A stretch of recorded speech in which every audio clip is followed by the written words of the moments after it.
ఏపీలో కూటమి ప్రభుత్వ పాలనకు జూన్ 2వ వారానికి 2 ఏళ్లు పూర్తవుతుంది. కానీ ఎన్డీఏ హయాంలోనూ వైసీపీ పాత వాసనలు ఇంకా పోవడం లేదు.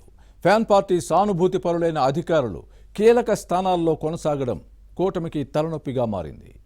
వారిపై ఉన్న అపరిమిత విశ్వాసంతో పాటు అధికారంలో ఉన్న ప్రభుత్వానికి అనుకూలంగా పనిచేస్తారన్న కొందరు నేతల మాటల్ని నమ్మి కీలక పోస్టుల్లో ఉంచుతున్నారన్న విమర్శలు ఉన్నాయి.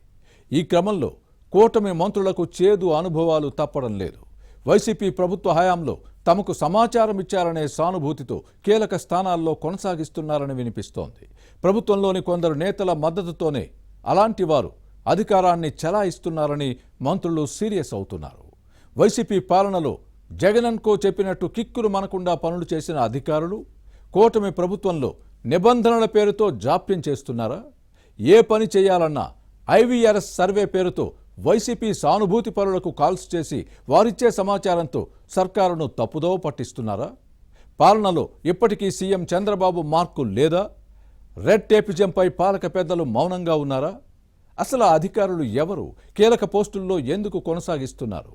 అలాంటి ఆఫీసర్ల విషయంలో మంత్రులు ఏమంటున్నారో ఈ స్టోరీలో చూద్దాం.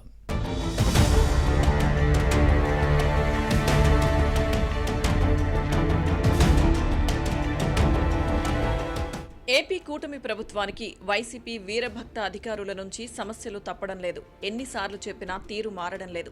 వైసీపీ పాలనలో నిబంధనలను గాలికొదిలేసి జగన్ అండ్ కో చెప్పినట్టు ఇష్టారాజ్యంగా చేసిన అధికారులు ఇప్పుడు రూల్స్ పేరుతో ఏమీ చేయకుండా ముప్పతిప్పలు పెట్టి 3 చెరువుల నీరు తాగిస్తున్నారన్న విమర్శలున్నాయి.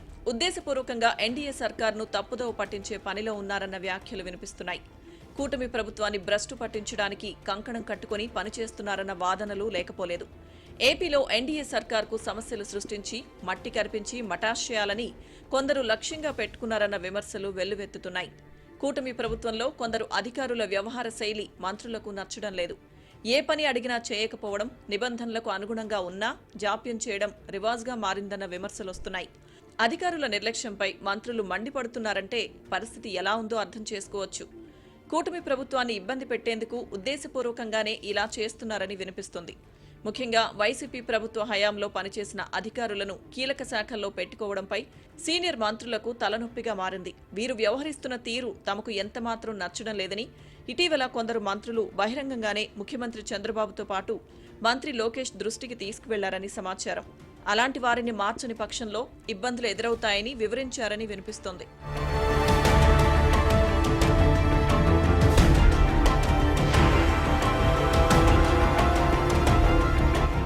ప్రజా సంబంధ కీలక శాఖల్లో వేగంగా పనిచేయని అధికారులుంటే ప్రభుత్వ కార్యక్రమాల అమల్లో క్షేత్రస్థాయిలో సమస్యలు తప్పవన్న ఆందోళన వ్యక్తమవుతోంది. నిబంధనలకు అనుగుణంగా ఉన్న పనులను జాప్యం చేస్తున్న క్రమంలో సర్కార్కు చెడ్డ పేరు వస్తుంది. అనవసరమైన రూల్స్ విధించడం, ఫీడ్బ్యాక్ పేరిట ఆర్టీజీఎస్ నుంచి ఐవీఆర్ఎస్ కాల్స్ ద్వారా ప్రజల అభిప్రాయాలను తెలుసుకోవాలని ప్రయత్నించడం విమర్శలకు తావిస్తోంది.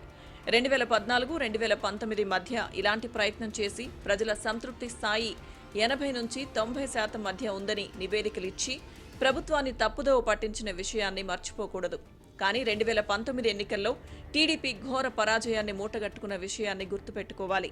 ఇప్పుడు మళ్లీ 80% మించి సంతృప్తి స్థాయి రావాలని కొందరు అధికారులు చెప్పడం, దానికి ప్రభుత్వ అధినేత తల ఊపడంపై సీనియర్ మంత్రి ఆశ్చర్యం వ్యక్తం చేశారు. 2024 ఎన్నికల్లో వైసీపీకి 40% ఓట్లు వచ్చిన విషయం మర్చిపోకూడదు. అలాంటి వారికి ఫోన్ చేస్తే ఐవీఆర్ఎస్ సర్వేలో కూటమి ప్రభుత్వం కార్యక్రమాల పట్ల సంతృప్తి ఎలా వ్యక్తం చేస్తారు? దీనికి ప్రామాణిక కొలమానం ఏంటి అని ఆ మంత్రి ప్రశ్నించారు. 80% సంతృప్తి వచ్చిందన్న అధికారుల మాటలను పాలకులు నమ్మితే నట్టేట మునిగినట్టే అవుతుందన్న వ్యాఖ్యలు వినిపిస్తున్నాయి.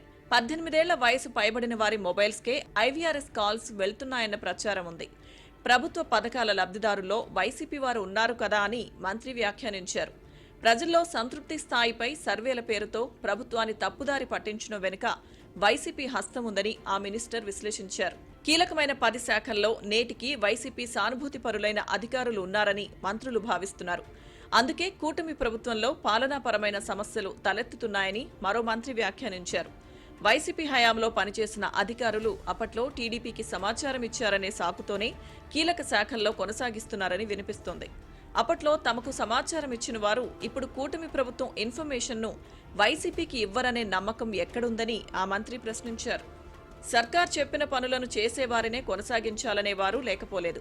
వైసీపీ సానుభూతి పరులను ఏరివేయకపోతే పాలనలో పట్టు సాధించలేమన్న భావన వ్యక్తమవుతోంది. లేకపోతే ఇది పలు సమస్యలకు దారితీయొచ్చన్న ఆందోళన లేకపోలేదు. ఇప్పటికీ చంద్రబాబు మార్క్ అడ్మినిస్ట్రేషన్ లేదనే వాదన కూటమి ప్రభుత్వంలో ఉందని మరో టీడీపీ నేత మాట. మరో 3 సంవత్సరాల సమయం ఉండడంతో ఇప్పటికైనా లోపాలను సరిదిద్దుకోవాల్సిన అవసరం ఉందని ఆ నేత పార్టీ హైకమాండ్కు సూచించారు. మరి పాలక పెద్దలు ఈ విషయంలో ఏం చేస్తారో చూడాలి.